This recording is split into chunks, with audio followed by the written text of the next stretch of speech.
अजमेर शहर में आना सागर झील के ऊपर आप देख रहे हैं किस तरीके से चारों ओर से बदबू और गंदगी का आलम बना हुआ है। आना सागर झील के अंदर मछलियां लगातार मर रही है और उसके बाद महापौर और उसके बाद अब विधायक वासुदेव देवनानी ने भी आना सागर झील का निरीक्षण किया है। लेकिन सवाल कई खड़े हो रहे हैं कि आखिरकार क्या कारण है कि आना सागर झील में मछलियां लगातार मर रही है, काई खत्म होने का नाम नहीं ले रही है।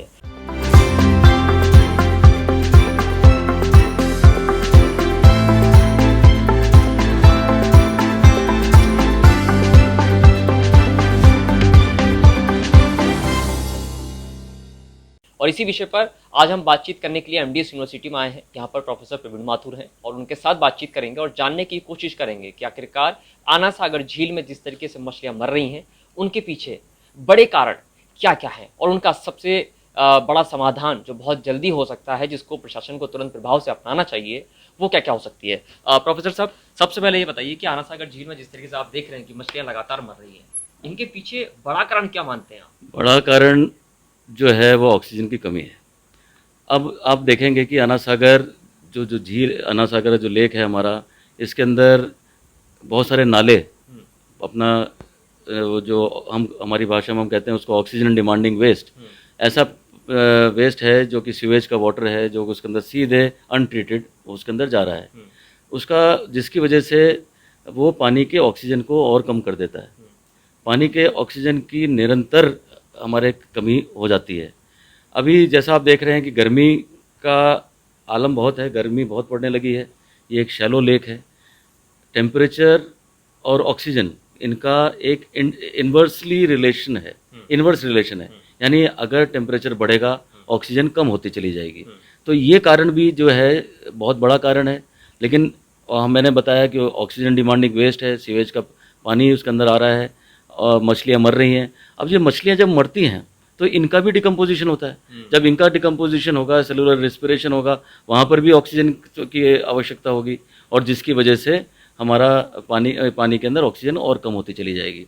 तो अब बात ये आती है कि क्या हम इसको नालों को बिना हटाए बिना ऑक्सीजन को हम बढ़ा सकते हैं क्या? तो ये उसी तरीके से है कि हम घर में सफाई कर रहे हैं और निरंतर हम कचरा भी डालते जा रहे हैं और हम सफाई की भी आशा करते हैं। तो उन नालों को तो हमें आवश्यक रूप से बंद करना पड़ेगा। हमने जो एसटीपी लगा रखी है, इसको इन नालों को देर से बेर उसके अंदर ले जाना ही पड़ेगा, ताकि और अगर एसटीपी की अगर हमारी कैपेसिटी कम है अगर उसको, तो उसकी कैपेसिटी को बढ़ाना पड़ेगा। इन नालों का पानी को वहाँ पर ले जाना पड़ेगा और इसमें सीवेज का पानी आना सागर में नहीं जाए ये सुनिश्चित करना पड़ेगा। और साथ ही अब जो मछली मर गई हैं उनको निकालना पड़ेगा। तो इन मछलियों को निकालने का मेरे ख्याल से ये बराबर कार्यक्रम चल रहा है और ये वास्तव में हमारे नगर निगम के लोग बधाई के पात्र हैं जो कि बदबू में भी काम करके उनको वहाँ से हटा रहे हैं। और साथ ही यहाँ देखने को आप देखेंगे यहाँ एल्गी बहुत हो गई है। जो ये एल्गी है इसका भी कोई यूट्रोफिक लेक है, यूट्रोफिकेशन है, इसमें न्यूट्रिएंट्स की बहुतायत है। अब ये जब न्यूट्रिएंट्स की बहुतायत होती है तो एक समय ऐसा आ जाता है कि अब न्यूट्रिएंट्स का आना बंद होता है या कम हो जाता है और इन एल्गी का भी डिकम्पोजिशन शुरू हो जाता है। तो इन एल्गी को भी यहाँ से हटाना बहुत आवश्यक हो गया है। इनको भी हमें, जो डेड एल्गी है इसको भी हटाना जरूरी है। हमें जो लेक का बॉटम है उस बॉटम का भी एरेशन करना जरूरी है। जो मक है उस मक का भी रिमूवल अगर करना पड़ेगा तो उसको करना चाहिए। और साथ ही हमें ये देखना है कि एरेशन, पानी के अंदर हमें ऑक्सीजन को एरेट करना है, मतलब उसकी ऑक्सीजन को बढ़ाना है। एरेटर्स आते हैं, इसका कोई भी समाधान आपको दे देगा कि कितनी क्षमता का एरेटर वहाँ पर लगाया जाएगा। और अभी बात क्षमता तो हम बाद में भी तय कर लेंगे, क्षमता हम बाद में भी और उसको बढ़ा लेंगे।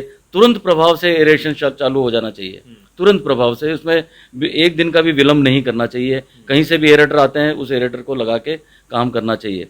और साथ ही हमारे विश्वविद्यालय के अंदर भी, जैसे हमारा पर्यावरण का विभाग है, लेकिन आप सबको विदित है कि हमारे पास टीम की कमी है, हमारे पास यहाँ पर विश्वविद्यालय में टीचर्स की कमी है, विश्वविद्यालय में मेरे पास मैन पावर की कमी है। और साथ ही इन दिनों महर्षि दयानंद सरस्वती विश्वविद्यालय के अंदर भी, हमारे विभाग के अंदर भी, सब विभागों के अंदर भी हमारे पास जो संसाधन होने चाहिए लैब वर्क करने के, वो नहीं है। तो उसके लिए मेरा रोल भी एक सीमित है।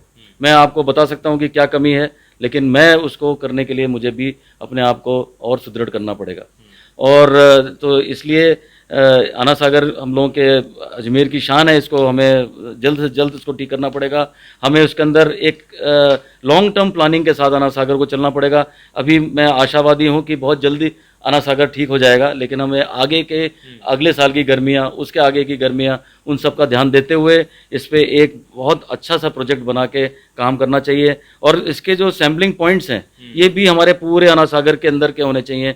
हमारी ये नहीं कि हमने गए और किनारे से सैंपल ले लिया और हमने उसके एनालिसिस करके रिजल्ट दे दिए। हमें बीच के टापू में भी जाके देखना चाहिए। और साथ ही ये जो अभी जो फूड वेंडर्स हैं, जो ठेले लगे हुए हैं, जो लोग अपने डबल रोटी और आटा की गोलियां उन मछलियों को खिलाते हैं, ये भी गलत है। ये उनका भोजन ही नहीं है। उनका भोजन तो वो प्राकृतिक रूप से वहाँ से ले लेंगे। हम धर्म के नाम पर अनजाने में अधर्म करते हैं। हम ये सोच के जाते हैं कि हम तो बड़ा धर्म का काम कर रहे हैं, और जबकि हमने वहाँ जाके अधर्म का काम किया। क्योंकि वो मछलियाँ, वो सारा आटा नीचे जाके सड़ेगा, और जब सड़ेगा डिकम्पोज होगा, वो ऑब्वियस ऑक्सीजन की कमी करेगा, और उन मछलियों को जिनको हम खिला रहे थे उनको हम मारने का यत्न कर रहे हैं। तो हमें देखना है, तो हमें खुद को भी सुधारना पड़ेगा। हर अजमेर वासी को खुद का भी अपने को बदलना पड़ेगा। और साथ ही मेरा मैं क्योंकि प्रशासन के साथ जुड़ता रहता हूँ और सक्रिय भूमिका निभाऊंगा, और मैं जाके उनके साथ और चर्चा करूंगा कि कैसे क्या समाधान हो सकता है। लेकिन अभी एज ऑफ नाउ, अभी के लिए तो एरेशन जो है बड़े स्थायी समाधान की हम बात करें तो जो नाले हैं वो बंद होने चाहिए।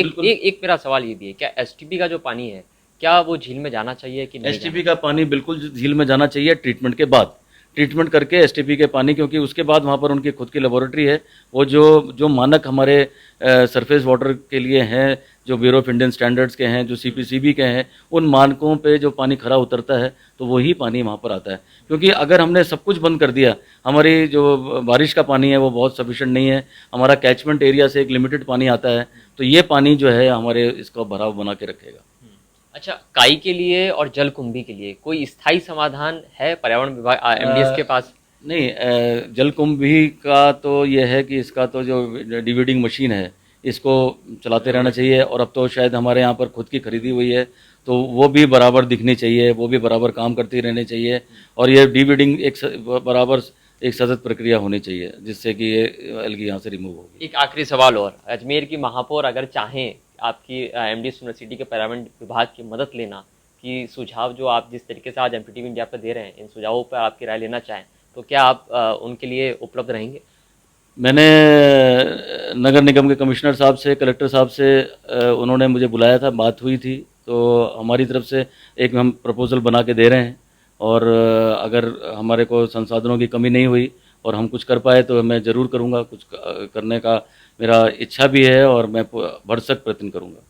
तो ये थे हमारे साथ बातचीत करने के लिए प्रोफेसर प्रवीण माथुर, जो साफ तौर पर ये कह रहे हैं कि जो संसाधनों की कमी एमडीएस के अंदर फिलहाल उनके विभाग में है, अगर उन संसाधनों की कमी को जिला प्रशासन या निगम मिलकर पूरा करता है तो आना सागर झील को साफ और स्वच्छ रखने में बड़ी भूमिका एमडीएस यूनिवर्सिटी का ये विभाग भी निभा सकता है।